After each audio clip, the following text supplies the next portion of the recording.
First two stories tonight are on the same topic, but only in a very, very general sense. Both stories are about music. One kind you would call concert hall music, and the other you wouldn't. Anne-Marie Berger tonight looks back on a time when a new kind of music needed a new kind of radio station.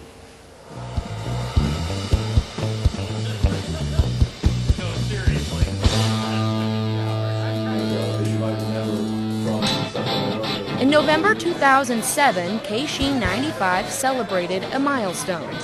They turned 40 years old and they celebrated in style. It was a family reunion of sorts, a special day on the air with some familiar voices. You know, it was a great time in my life when we were all young and thinner and better looking and having a great time. You know, it was a really awesome era. Now that you look back, you can kind of see that it was, it'll probably never be captured again, something like that with rock radio and rock and roll and bands and the general community.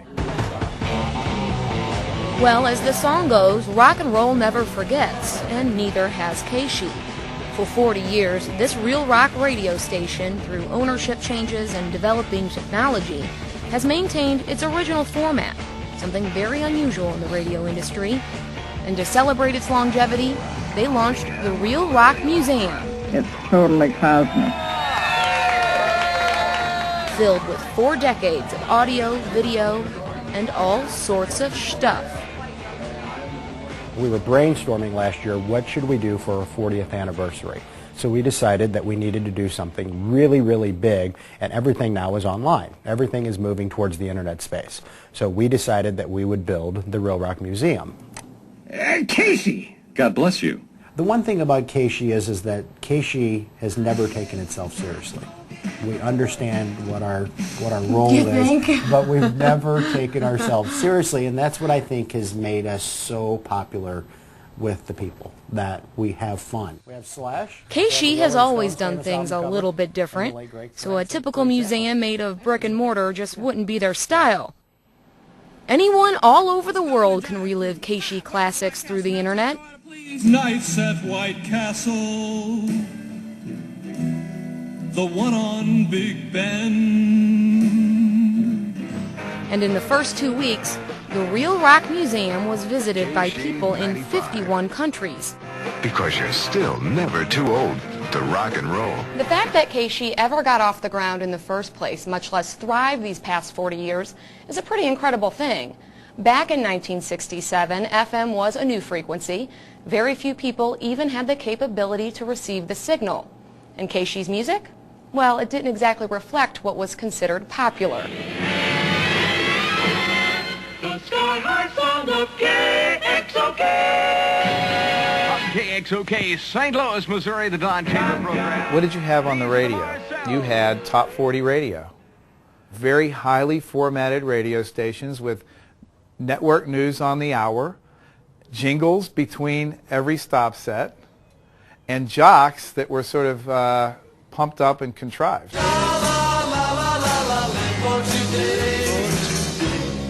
The music was becoming more intelligent, subject matter. They were talking about Vietnam War. They were getting away from the boy-girl songs or Splish Splash, I was taking a bath. AM stations wouldn't touch the music. You know, you would play the hits maybe from a Beatles album or a Rolling Stones album, but there were all these other cuts, great cuts, that weren't being played by AM radio. And then there were Ron Els, better known to listeners as Johnny Rabbit, knew there was music out there that had no place to be played, so he went searching. And so I finally found KSHE, as by accident. A previous manager had come in, and he wanted to leave, said the station's going broke, so-and-so. Hey, station's going broke, how can they go wrong? Here's a format idea. So I went to him, the people out of Chicago who owned it, Century Broadcasting, Howard Grafman and George Coleus, and I gave him this thing written out on a legal pad. There was no computers, there was no PowerPoint presentation. It was just on a legal pad, just 3 or 4 pages. Here's what we do. And they were losing money so rapidly with no resource in sight to change that. They said, okay, let's give it a try.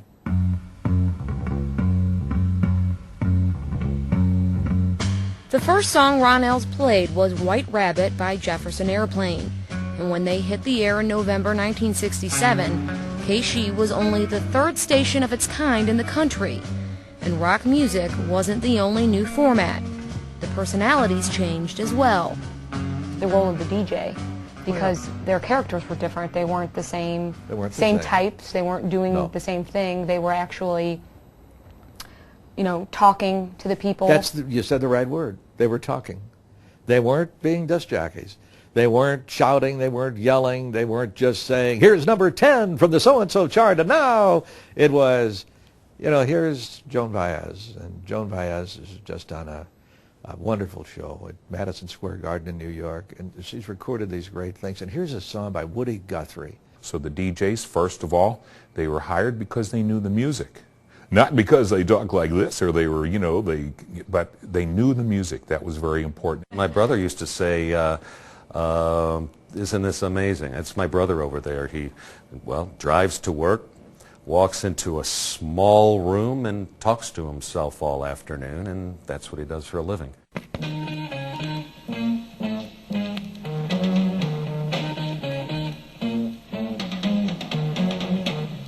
KSHE was offering free-form rock and roll. They were playing music no one else was playing. They moved away from singles and became more album-oriented.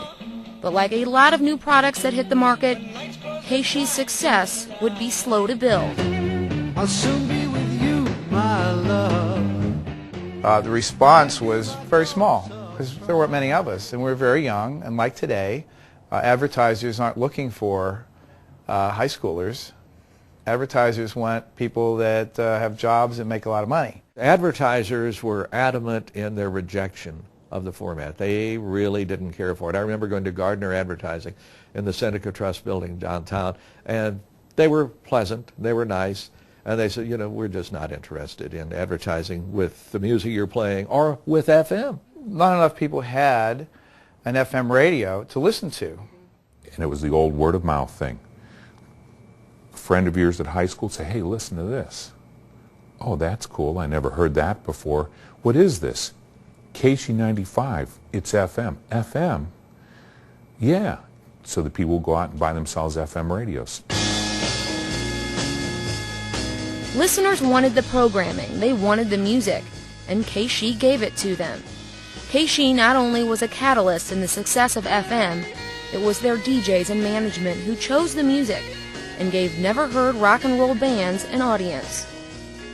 Think about it, there was just a steady stream of new product. I mean, at that time in the late 60s, if you wanted to remain true to guitar-driven rock, there wasn't a whole lot to go back to. And so much of this music was brand spanking new.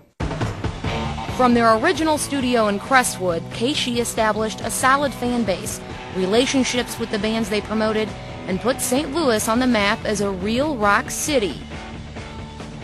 It had a window that could be open. Oh, and that people could drive up, park in the lot, and go and knock on the window and talk to Mark Close, you man, or any of the jocks that were on the air, and ask for a song. And because it was free form, they could play it. It was like a drive-through request window. Yeah.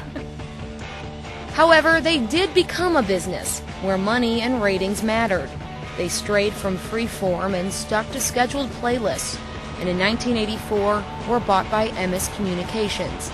But with that said, the music still dictated the mood of KSHE. Because these things cost money, you know, these radio stations cost money, and you have to get your investment back. Even as we formatted it and tried and started surveying the audience to play more of what they wanted, we were still playing this new, wild, crazy, out there rock music.